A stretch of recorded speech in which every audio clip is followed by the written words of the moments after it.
కూటమి సర్కార్ అమరావతితో పాటు విశాఖపట్నాన్ని అభివృద్ధి చేయటంపై ఫోకస్ పెట్టిందా? విశాఖను ఆర్థిక రాజధానిగా మలిచేందుకు ప్రణాళికలు సిద్ధం చేస్తుందా? అమరావతి, విశాఖపట్నంను కూటమి సర్కార్ రెండు కళ్ళగా భావిస్తుందా? ఈ రెండు నగరాల అభివృద్ధిని బ్యాలెన్స్ చేసేందుకు కూటమి ప్రభుత్వం అడుగులు వేస్తుందా? అమరావతి, వైజాగ్ డెవలప్మెంట్ కోసం ప్రభుత్వం ఏం చేయబోతుంది? ఏపీకి అద్భుతమైన రాజధానిని నిర్మించడమే లక్ష్యంగా సీఎం చంద్రబాబు అహర్నిశలు కృషి చేస్తున్నారు. గత వైసీపీ ప్రభుత్వం 3 రాజధానుల మంత్రం జపించిన కూటమికే జై కొట్టారు ప్రజలు. విశాఖ రాజధాని అవుతుందని తెలిసినా ఆ ప్రాంత ప్రజలు కూటమికే పట్టం కట్టారు. అయితే విశాఖ ప్రజలు ఎక్కడా నిరుత్సాహపడిపోకుండా కూటమి సర్కార్ పక్కా ప్రణాళికతో అడుగులు వేస్తుందట. కూటమి సర్కార్ పవర్లోకి వచ్చిన డే 1 నుంచి అమరావతి నిర్మాణ పనుల విషయంలో యాక్షన్ ప్లాన్ని రెడీ చేసుకుని ముందుకు వెళ్తుంది. అదే సమయంలో రాయలసీమ, ఉత్తరాంధ్రకు కూడా సమన్యాయం చేసేలాగా ప్రణాళికలను రూపొందించిందట కూటమి సర్కారు. అమరావతితో పాటు విశాఖకు ఎనలేని ప్రాధాన్యత ఇస్తుంది.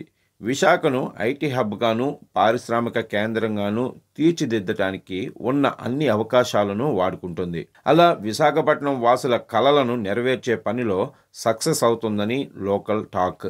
విశాఖ పర్యటనకు వచ్చిన మంత్రి నారా లోకేష్ ఈ ప్రాంతాన్ని ఐటీ హబ్గా మార్చుతామని ప్రకటించారు.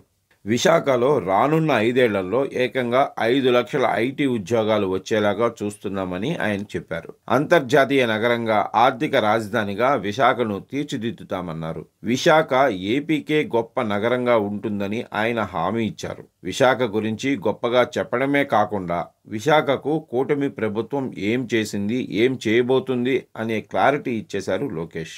ఇలా విశాఖ రాజసం కానీ, రాజధాని హోదా కానీ ఎక్కడా తగ్గకుండా ప్రభుత్వం ముందుకు వెళ్లేలాగా కనిపిస్తుందని లోకల్ పీపుల్ చర్చించుకుంటున్నారట.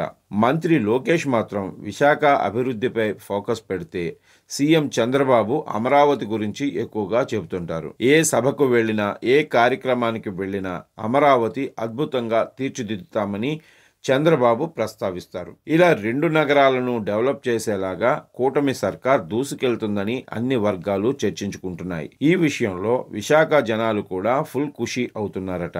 ఏది ఏమైనా అమరావతి, విశాఖ రెండింటినీ కరెక్ట్గా బ్యాలెన్స్ చేసుకుంటూ వెళ్తున్నారని బలమైన టాక్ జనాల్లోకి వెళ్ళిపోయిందట.